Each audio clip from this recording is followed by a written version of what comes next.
Повеќе од 250 излагачи од на 30 општини, земјоделски задруги и здруженија, викендов во паркот Авиончево аеродром во рамките на манифестацијата Храна од општините, промовираат домашни производи. Посетителите на манифестацијата имаа можност да дегустираат автентични производи од секоја општина, да се запознаат со занаетчиски изработки и да се поврзат директно со производителите. Целта е да се промовира традиционалната македонска храна, карактеристична за секоја општина, како и убавините на нашиот рурален туризам. Премиерот Христијан Мицкоски во обраќање на манифестацијата ја истакна важноста на земјоделството како темел на националната економија и иднина. Тој кажа оти оваа манифестација дава силна порака дека македонската земја може да храни, дека македонската трпеза има иднина и дека македонскиот народ се потпира и ќе продолжи да се потпира на трудот, знаењето и љубовта со кои нашите земјоделци ја обработуваат земјата. Тој потенцираше дека земјоделството е стратешки приоритет на владата, нагласувајќи дека во изминатите 11 месеци се исплатени над 8 милиарди денари во субвенции и финансиски поддршки кон земјоделците. Градоначалникот на аеродром Дејан Митевски истакна дека фестивалот е символ на почит кон трудот на земјоделците, занаетчиите и младите производители, на оние кои со срце и посветеност создаваат производи со душа. Манифестацијата Храна од општините се организираше од Сдруженијето Наша традиција, наша иднина, со поддршка од Министерството за земјоделство, шумарство и водостопанство. Пречистителната станица за отпадни води во Скопје интензивно се гради. Ова го објави градоначалничката Данила Арсовска откако на социјалните мрежи сподели фотографии од градилиштето. Таа напиша дека изградбата, што долго време беше попречувана од различни ситуации и проблеми, требаше да заврши до 2026 година, но и покрај доцнењето, проектот е во најнапредна фаза на изградба. Пречистителната станица за Скопје се гради помеѓу општините Газибаба и Аеродром во близина на населбата Трубарево, на површина од над 184.000 квадратни метри и треба да обезбеди примарен и секундарен третман со користење на најсовремена технологија и опрема за биолошки третман на отпадни води во реката Вардар. Проектот е финансиран од Европската Унија преку Европската банка за обнова и развој и Европската инвестициска банка, а го имплементира јавното претпријатие Водовод и канализација Скопје.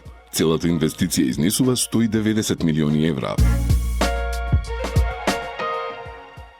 Караванот се гледаме во Маало на градоначалникот на Центар Горан Герасимовски викендов продолжи на плочникот кај Зелен пазар. На Маалската средба според соопштението од општината се дискутирало за сите досега реализирани проекти, а биле споделени и нови идеи и приоритети за развојот на Центар во наредната година. Граѓаните со задоволство ја прифатиле идејата за ограничување на движењето на возила во внатрешноста на Дебар Маало за време на викендите, почнувајќи од петок во 18 часот до понеделник во 6 часот наутро. Оваа иницијатива според Герасимовски има за цел да создаде побезбедна и поквалитетна животна средина за сите дебармаалци и центарци. Илјадници евра од јавниот буџет, без јавен оглас и со прекршување на законот за јавни набавки, биле префрлени на сметката на кафулето на заменик министерката Калтрина Зеколи Шакири, соопшти од Демократската унија за интеграција. Овој случај според партијата јасно ја потврдува злоупотребата на јавните пари, фаворизирањето на бизниси поврзани со функционери на демократското движење и заробувањето на институциите од страна на организирана политичка мрежа која ја користи власта за теснопартиски интереси. Хоророт во Скопската зоолошка градина и натаму продолжува. Преку социјалните мрежи обвини Стефан Кирков, член на Советот на град Скопје од ВМРО ДПМН, кој обзнани дека пред некој ден умрела млада трудна женка мајмун од видот сиаманг, еден од најретките заштитени видови на мајмуни во светот. Додека директорот Попов и неговиот заменик со овластување Стаменов, истиот кој закла коњи и има кривична пријава, молчат, Данила Арсовска на мое прашање на интервју успешно ги бранеше овие двајца кои од зоолошката градина во Скопје направија куќа на стравот. Мајмунката, според моите неофицијални информации, е тајно носена и во приватни ветеринарни ординации, а за ова зоо Скопје се уште крие. Ќе има ли крај на ова? Праша советникот Кирков.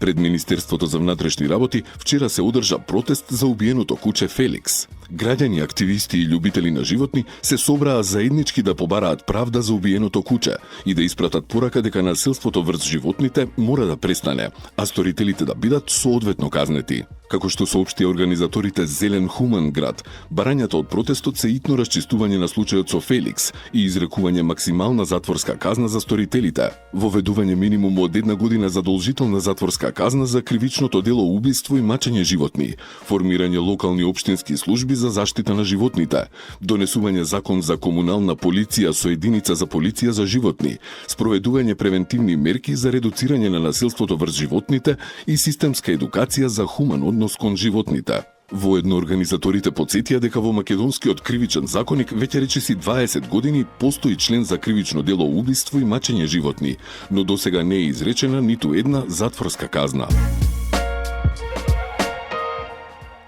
Најуспешните млади спортисти од општина Киселавода бесплатно ќе летуваат во извидничкиот центар во Охрид.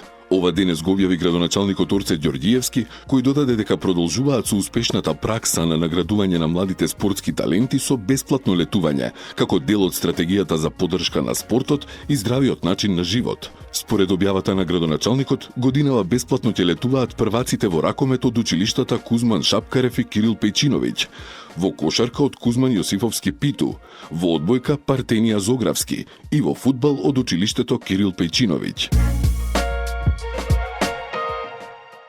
На различни игралишта викендов во општина Аеродром се спортуваше. Најпрво љубителите на одбојка на песок на игралиштето на Кеот на Вардар можеа да следат надпревари од спортската аматерска лига, а потоа на игралиштето Патрик за 3 бисери кошаркарски 3x3 турнир. Викендов во спортскиот центар во Ново Лисиче се одржа и 4-то издание на меморијалниот ракометен турнир Марко Божиновски, каде се надпреваруваа ракометните репрезентации до 17 години од Македонија, Катар, Романија, Србија и Босна и Херцеговина. Изложба посветена на животниот пат и дело на Владимир Полежина од авторот Илија Василевски ќе биде отворена денеска во Музеот на македонската борба за самостојност. Со оригинални фотографии, документи и лични предмети, како и неговото лично досие од Управата за државна безбедност на Југославија и досега необјавувани материјали, изложбата ќе го портретира ликот и делото на Владимир Полежина, како и неговата улога во втемелувањето на македонската држава. Полежина беше доктор на правни науки во Сорбона, Франција, партизан, делегат на првото заседание на АСНОМ, делегат на второто заседание на АВНОј. Изложбата се организира по повод 45 години од неговата смрт и ќе биде отворена за публиката до средината на август.